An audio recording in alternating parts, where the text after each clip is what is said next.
all my mortgages right now are still to this day 30-year AM mortgages, so that's been awesome to kind of keep that train going. However, after actually looking at my amortization schedule, because I'm doing the bi-weekly payment, I'm usually actually hit with an extra 2 payments per year. So I've kind of noticed that, and back in the day I wasn't seeing that in my numbers, but I'd usually have like a bit of a cash dip on certain months. So if I was to clean up my portfolio now, I would do everything on monthly, or pay as infrequently as possible. Like the longer that money is being held and the longer you're able to hold that money and deploy it again for your own business, the better off you are. Now that my cash flow is really enough to satisfy like my day-to-day life kind of stuff, and I'm living well below my means, then it is kind of important seeing that net worth number tick up as well. So I would be more cognizant of deals that boost that number, but really, like, I think cash flow is what really gives you that lifestyle that you want. And so yeah, cash flow is still the king for me. What is up, YouTube? Today I'm joined by Dylan McLauchlan, who's been on my YouTube channel in the past. When you first joined the channel, you were how old? I was 24 years old. And you're how old now? 26 years old. And so when you originally were on my channel, you were talking about getting started in real estate investing. You were 20 years old when you bought your first property. At 24, you had how many? I had 2 properties. And how many do you have now at 27? And I have 8 properties. Nice. And back then you had how many tenants in the 2 buildings? So I had 11 tenants in the 2 buildings. Okay, and now you have? Now I'm over 65 tenants. Over 65 tenants. So in today's video, myself and Dylan are going to sit down. We're going to review that very first video. We're going to share just kind of our thoughts and our opinions on 2016 version Dylan. And we've just got tons of great tips, advice, and a lot more in today's video, guys. If you want to learn how to get started as a young real estate investor, you need to see this video. It was so much fun just sitting down with Dylan on the last reaction video. We thought, let's shoot another one. So let's jump forward to 2018, where we've got Dylan in a blazer now, but no polo. And we're just going to watch that video. We'll share kind of our perspective. In this one, Dylan really breaks down for us his entire portfolio, how within 5 years he'd got 4 properties with no job. Yeah. And this video's got over 50,000 views already. Hey guys, it's your boy Dylan McLauchlan here. Looking sharp. Thank you. Insider preview into some exclusive raunchy. It's when we're shooting the course, actually. So we put out a whole wholesale course. Oh, right. Format. Yeah, right around here. Another way to title my portfolio and my story is basically 5 years, 4 properties, and 0 jobs. That was fresh. Look at that delivery. The update from the year previous video to this video. 3.5. Even our set stepped up a little bit too. Yeah. And then to you. per week positive cash flow. And that's not including appreciation, that's not including mortgage pay down. And $1,000 per week, Boom. back when I got into this game when I was about 20 years old, that was a huge number for me. That was really a big milestone of financial freedom, because $1,000 per week, you can almost look at that like a job. And I can tell you that managing 4 properties, it does take some work and there are some busy times, but it's nowhere near the amount of time requirement that a full-time job would take. Yep. So without further ado, that was literally the goal in the last video to get to the point I'm at in this video. So, yeah. The younger viewers maybe watching this, I hope this serves as motivation and inspiration for how you can achieve your own. Man, look at those prices. Guys, it really right? Years to build all the up. deals. It wasn't a crazy amount of work, and it's done very conventionally without a massive amount of starting capital or crazy real estate knowledge. Like, I started doing this when I was 20, and so made some mistakes along the way. Like these gross rents versus purchase prices, man. Yeah. So, oh, it's not a 10 cap? Look at it. 2014 was on Hansel Street. This property, I was purchasing it to move out of my parents' house. It was a perfect house hack situation. I had a really comfortable 2-bed and then an upper 3-bed I could rent to students. The 2-bedroom unit was comfortable to live in by myself if I wanted to, or I could have a significant other living there, or I could have a roommate and charge extra rent and even actually profit more off that property. That's the play. House hack early on, just get you in the game. That's what we do. $217,000. I did 20% down in order to extend the amortization rate of the mortgage, which means that I have longer to pay it off, which means that maybe I'm paying more interest on my mortgage, but it increases my cash flow, which was the whole point of this property. Back then, I didn't understand the concept of all my mortgages right now are still to this day 30-year AM mortgages, so that's been awesome to kind of keep that train going. I guess except for my second one, because I had to do 5% down, so I wasn't eligible for the 30-year mortgage. However, the other thing, so just a thing I learned very recently that kind of messed up is most of mine are on a semi-monthly, bi-weekly payment schedule, which back when I started, that was the good advice. Like, hey, have more mortgage payments because then you'll pay your mortgage off faster, you reduce your interest load. However, after actually looking at my amortization schedule, because I'm doing the bi-weekly payment, I'm usually actually hit with an extra 2 payments per year. So I've kind of noticed that. And back in the day, I wasn't seeing that in my numbers, but I'd usually have like a bit of a cash dip on certain months. So like looking back now, apparently you can't transfer, you can't have a longer payment thing with a lot of your mortgages. But if I was to clean up my portfolio now, I would do everything on monthly, or pay as ill-frequently as possible. Like the longer that money is being held and the longer you're able to hold that money and deploy it again for your own business, the better off you are. Leverage and refinancing and all these crazy things. But I did know one thing. I wanted good cash flow and I wanted this to make sense and benefit me in my future. So that was my first deal that I got into. It was a great deal. I had minimal renovations, just a little bit of flooring, a little bit of paint, stuff like that. I remember that deal. I checked that deal out with you, right? Yeah. That was Dylan, like super nervous Dylan. Like he was like, I don't know if it's a good deal. Like your family was kind of saying like, why would you get another one? And I was like, man, yeah, the numbers work. Yeah. Like I just, such an unemotional thing. I was like, yeah, good deal. Yeah, I was like, thank you. Somebody finally realizes, like, validation. Yeah. Definitely. And currently the value would probably be around $275,000. Actually, I just got that one reappraised for $350,000, and I'm like upset about that valuation. I think I could have gotten 4 pretty easily. I know some of the boys flipped property nearby for 400, so like hilarious these values. Just an approximation. Potentially with a sale, I might end up getting less because of sale fees and everything like that, being taxed on the sale. But these are pretty good approximations of the market value of all my properties. So $275,000 is kind of what it's at now, thanks to the appreciation over the years, and just a little bit of cleaning it up myself. So, with that being said, after that, I kind of got my bearings, and I realized this real estate thing was powerful. That's when I really decided, okay, I want to do a bigger deal. I want to do a better deal. I want to really maximize the amount of money. I was starting to get some courage. And so that comes to deal number 2, 1519 Howland. So this deal was a bank sale that was listed. I jumped on it day one, got a screaming deal off of it back in 2016. I was trying to buy a property the next year. This kind of was a year and a half before this deal actually ended up coming up. Do you want to talk about that? Was there a reason why it ended up taking a little bit longer than you expected to get the second deal? Yeah, so mostly just taking my time to find something really good. After my first deal, I think my idea of what a good deal was, my criteria really started to tighten, and I really, I was really looking for those good returns. I was really looking for something amazing, and so that's just kind of why. There were a few opportunities actually, like just before then, nothing super solid. So it did take me about a year and a half of like constantly looking, multiple walkthroughs, checking everything out, just because I wanted such a good deal, and I already knew what a kind of good deal was, so I had to outperform. Can you concisely state for the audience what your thoughts of a good deal is today? Is there certain benchmarks? Yeah, so nowadays I'm really looking for that over 20% ROI, assuming conventional financing, assuming a pretty easy, safe deal in a decent area. That is something that I feel like I can manage well. Once again, I think there's two sides to analyzing deals. There's the logical, which is the most important, but there's also a bit of the emotional as well. You have to know what you can handle. You have to know what's appropriate for you, something you can see yourself, actually a deal you can see yourself succeeding with. So nowadays I want to really outperform 20% ROI, given conventional financing, given a pretty reasonable expectation, like without having to do anything crazy like illegal or do ridiculous strategies where you're piecing things together. That's kind of what I look for now at a bare minimum. But usually I find most of my deals, I'm a little bit pessimistic about when I run numbers, and I want to make sure I'm very conservative about things. So I tend to always outperform those numbers. But yeah, you want to make sure I had a great kind of successful investor in our network says, if I'm going to do a deal, it's got to be worth a damn. And I kind of like that. Nice. Yeah, if you're going to spend the time, you might as well get the value.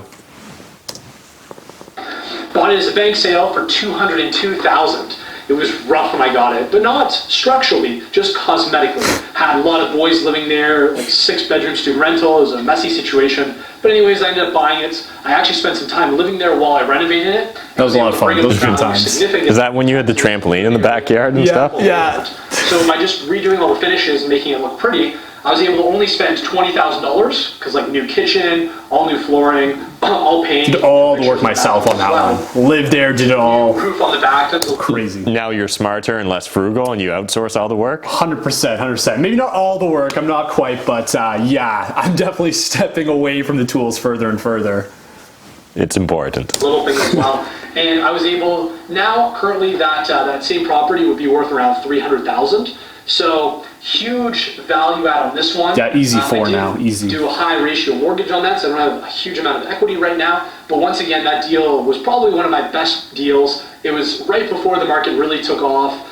Everything was cleaned up with. I got a great deal on it, and yeah, the numbers reflect that. Yeah, that was the time to strike. That's when the market was really calm. $3,000, and it equals out to about $1,200 per month in cash flow when all expenses are paid. That's not quite including management as well as CapEx or maintenance fee, but I will address that later on at the bottom in terms of my whole portfolio.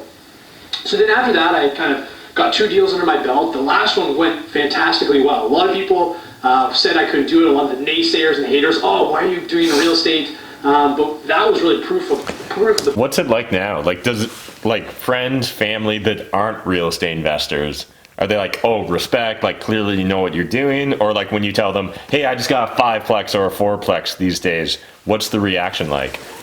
Yeah, so that answer kind of goes 2 different ways, which I think is interesting, is that, so like people that are close to me in my inner circle that I really share the information with, that actually have more of an approximation of how successful I am, they are just, it's almost like a foregone conclusion that's like, oh, he's the real estate guy or he's a real estate investor, and you're really able to step into that role a little bit more, so you kind of do become the authority in that niche a little bit, which is kind of cool. But then on the other hand, one fun thing I noticed is that like you do get to a point where, you know what I mean? I think whether or not it's because our society shuns speaking about financials, or, you know what I mean? Yeah. You don't want to be like bragging about people. And also I think it's like really good to lay low.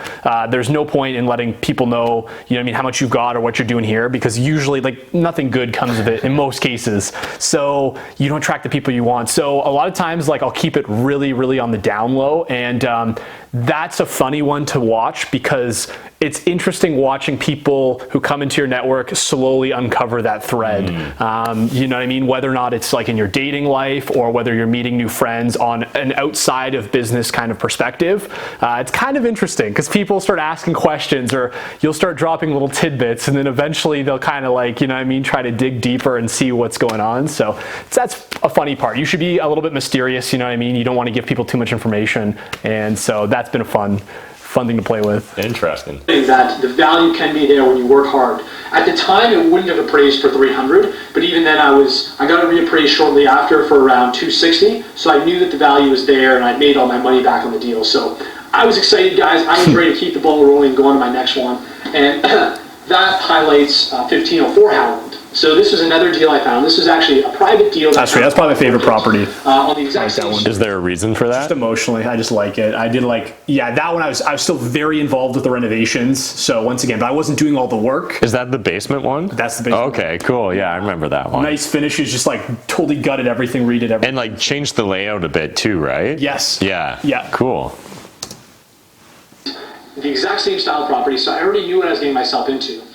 It definitely needed a lot of work, so I knew I needed to gut and update the whole thing, especially the basement was chopped up in a weird way, so it was going to be a bigger project, but once again, I built up some confidence from my initial wins, and I had some cash flow too backing me now, because my other 2 properties were cash flowing nice and healthy. So getting to my 3rd deal, I took some time off. I bought it at 217, which is kind of the same as my first property, ironically enough, and then I put about $30,000 to renos. Now, guys, I tried to do a really lean reno. At the time, I was doing a lot of the work. I was swinging the hammer, sourcing all the deals myself. Yeah, I was super frugal on this one. It was crazy. My reno budget, but got a really premium finish. Had premium quartz countertops, tile backsplash, nice premium property. Yeah, that should be a 40 or 50,000 reno easy. And there's a lot of benefit in that. Now going through and actually having done more premium renos as opposed to having kind of just more of the lipstick flips, I do see the value in the premium. It's a lot easier to rent out, and in certain areas you can charge a premium of rent. So that being said, this property would now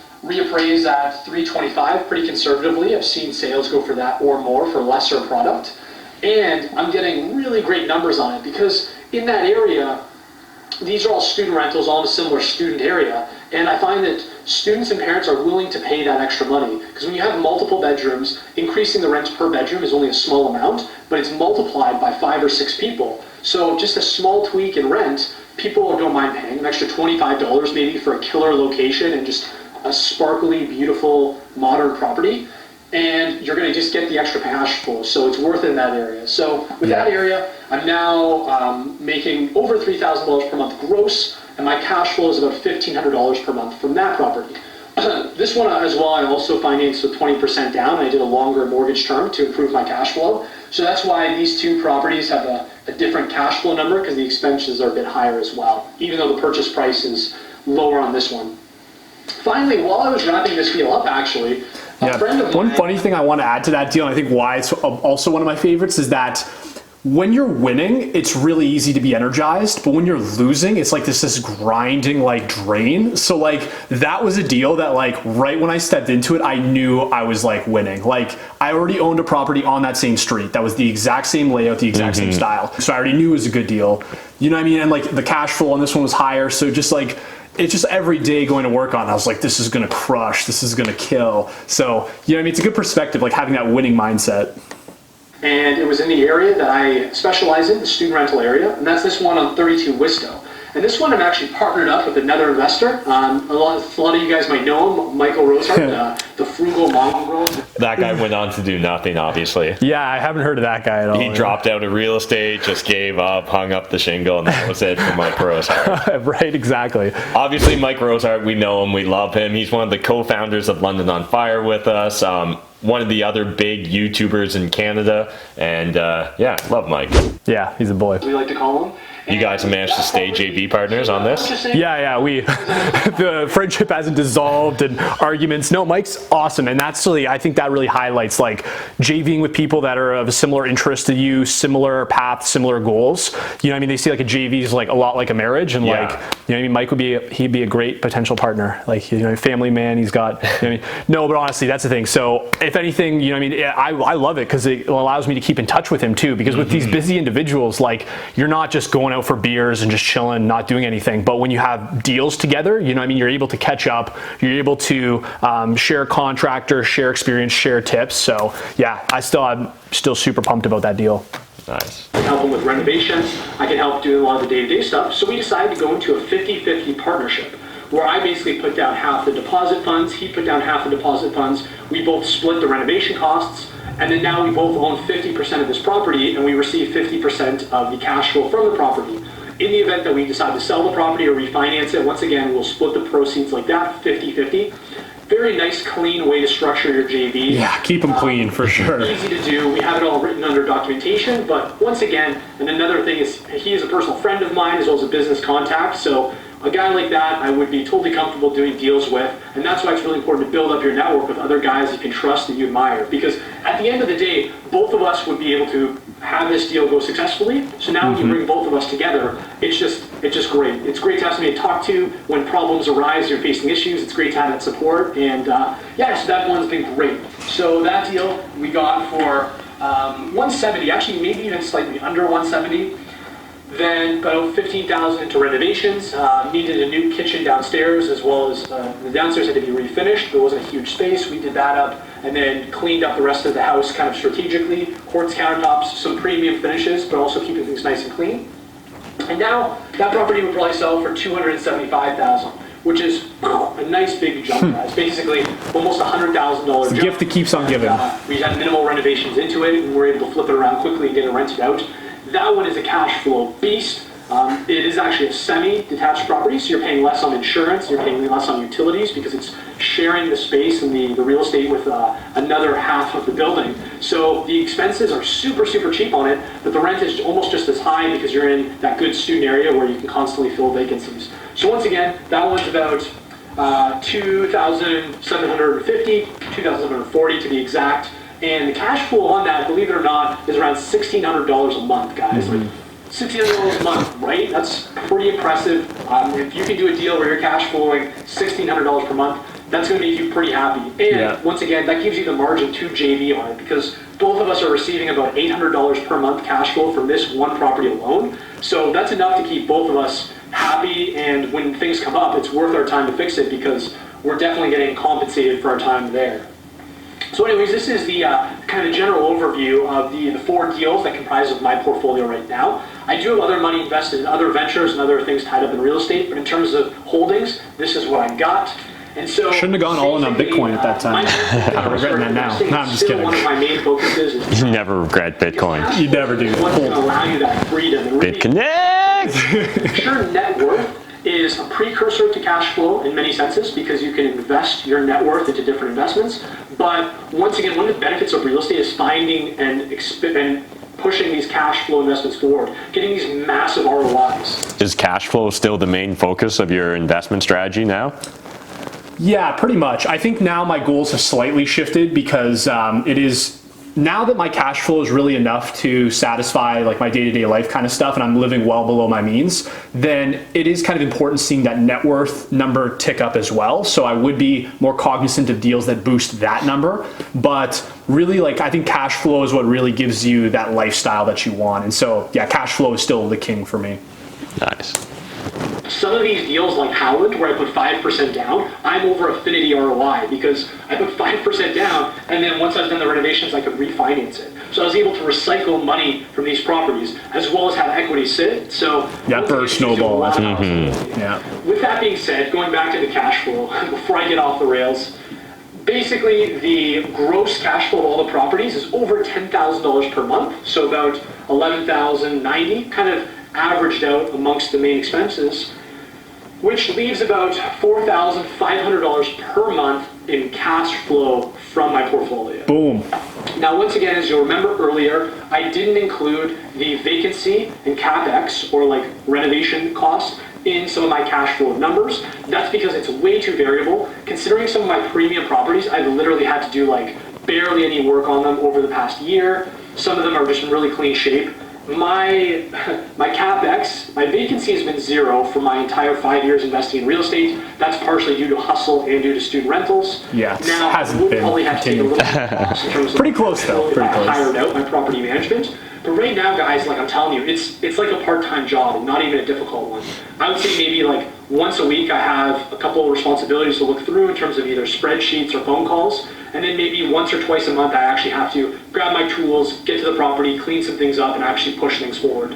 Not a very busy, time-consuming venture, and considering the amount of money I'm making from it, it's well worth it. Mm-hmm. So once again, basically per month, $4,500. Even to make numbers really simple, I'll assume that I'm paying myself $500 per month to be my manager, which is a large amount to be paying out. But at the end of the day, that leaves me with $1,000 per week cash flow. So even with all these crazy expenses, if I wanted to get crazy and was paying to fix everything and had the management outsourced out, I would still be comfortably making $1,000 per week with my properties, money in my pocket. And that's not even including appreciation and not including mortgage pay down. And the market hasn't appreciated, so unfortunately you got nothing there. Yeah, you know, it is what it is. I guess we'll see. So anyways, that kind of gives you a brief summary of the 20-year-old blueprint or path to freedom. 4 properties done in 5 years and 0 job at the end. Now, after this, you can still work a job. Nothing's telling you not to. Watch the next update video. Is going to be like market crash, how to lose 4 properties. Yeah. It'll be like a parallel. How to lose 10 properties in 1 month. Yeah, exactly. Other opportunities, which is something I've been experimenting a lot more with recently. Anyways, though, guys, if you like what you see here and you have any questions about my portfolio, feel free to reach out to either myself or even Matt. What's the best way for people to get in contact with you now, Dylan? So best way to get in contact with me is either Instagram, feel free to slide the DMs at Dylan McLauchlan, or via Facebook, Dylan McLauchlan as well. And don't worry about your Instagram app being broken. If it doesn't show Dylan having any posts or stories, that's just because he doesn't. Well, maybe once a week. Once a week, maybe. We'll see. Awesome. Thank you, Dylan, so much. Appreciate you taking the time to sit down with us today. If you guys haven't checked out the other videos on my YouTube channel with Dylan, I highly encourage you to do so. We've got videos from 2016, 2018, and 2019. We've actually today shot an update video where Dylan breaks down what exactly his portfolio looks like in 2019 at age 27. And spoiler alert, it only gets better. Thanks again to Dylan for taking the time to sit down with me to reflect on 2016, Dylan. It was a lot of fun shooting these videos. Let me know, did you guys enjoy this type of video? I would love to go back to the library of videos we've done over the years and just share my perspectives, any updates, and a lot more with the guests or myself, depending on the video. Let us know in the comment section, who should we do the next reaction video with? Is there a favorite person or character that you've seen on my channel that you think we should re-meet up with and just kind of shoot a reaction reaction video? I'd love to know. Let me know in the comment section. If you guys enjoyed this video, smash the like button, hit the subscribe button if you're new to my channel, and until next time, remember, making money is a team sport. There's more than enough money in this world for us to all make it, but if you're not saving it, I mean, like, what's the point? Thanks, guys.